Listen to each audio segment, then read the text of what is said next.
Assalamualaikum warahmatullahi wabarakatuh. Uji signifikasi variabel independen secara individual. Mengevaluasi apakah variabel independen berpengaruh terhadap variabel dependen secara individu. Penentuan apakah variabel independen mempengaruhi variabel dependen bisa dilakukan dengan dua cara, yaitu uji T dan mengetahui besarnya probabilitas T. Uji T dibagi dua, yaitu uji satu sisi dan dua sisi. Uji satu sisi itu mempunyai dasar teori atau dugaan yang kuat. Begitu juga sebaliknya, kalau uji dua sisi berarti mempunyai teori dan dasar dugaan yang tidak kuat. Misalnya, kita mempunyai regresi berganda dengan dua variabel independen dengan estimator 1 dan 2. Langkahnya yaitu membuat hipotesis alternatif dan hipotesis nol untuk estimator 1, yaitu bisa dilakukan dengan satu sisi negatif, satu sisi positif, dan bisa juga kedua. Selanjutnya yaitu mengurangi langkah pertama untuk estimator yang kedua. Yang ketiga, mengurangi nilai statistik T hitung untuk estimator 1 dan 2, dan mencari nilai T kritis dari tabel distribusi T pada alpha dan degree of freedom tertentu. Nilai T hitung dicari dengan formula seperti yang selanjutnya, membandingkan nilai T hitung dengan T kritis. Jadi, jika nilai T hitung lebih besar daripada nilai T kritis, maka kita menolak hipotesis nol atau menerima hipotesis alternatif. Begitu juga sebaliknya.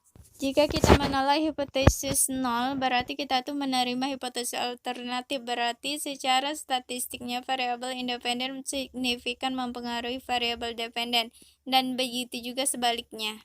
Selanjutnya, probabilitas distribusi T.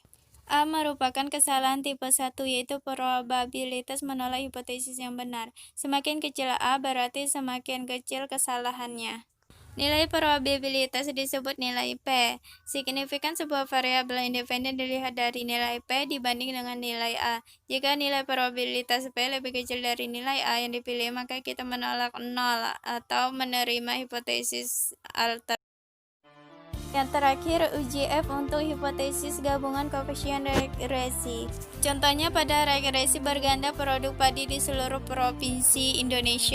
Hasil regresi mungkin secara individu, pestisida atau pupuk atau keduanya tidak berpengaruh pada produk padi. Keduanya bisa dikelompokkan atau digabungkan menjadi obat-obatan.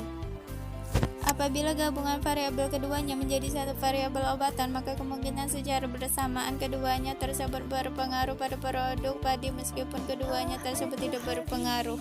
Uji gabungan dua variabel berbanding dengan dua model bisa dilihat sendiri. Nah, hipotesis alternatif itu pengguna pestisida estimator 2 dan pengguna pupuk itu estimator 3 secara bersamaan berpengaruh pada produk padi adalah contoh dari hipotesis gabungan lebih dari satu koefisien regresi. Jika hipotesis nol gagal ditolak, maka model regresi produksi yang benar adalah model bersamaan 3.113. Ketika mengestimasi model 3.1 di mana hipotesis nol adalah asumsi yang benar, maka membuat pembatasan seperti yang digambarkan 3.112, berarti model minimumnya jumlah pembatasan atau residu kuadrat dengan pembatasan koefisien regresi. Jumlah residu kuadrat mengasumsikan bahwa hipotesis nol benar. Disebutkan jumlah residu kuadrat karena ada pembatasan, disebut juga SSRR. Jika sebaliknya, maka disebut juga residu kuadrat karena tanpa ada pembatasan, yaitu SSRU. Pembatasan koefisien regresi akan menyebabkan jumlah residu kuadrat lebih besar daripada tanpa pembatasan. Jika perbedaan antara SSRR dan SSRU relatif kecil, maka kita akan menolak hipotesis nol. Begitu juga sebaliknya. Nilai kritis F berdasarkan alpha dan DF sebesar N1 sama dengan Q dan N2 sama dengan N dikurang K. Jika nilai F hitung lebih besar dari nilai F kritis, maka menolak hipotesis nol, berarti pengguna pupuk dan pestisida berpengaruh terhadap produk padi. Alhamdulillah, wassalamualaikum warahmatullahi wabarakatuh.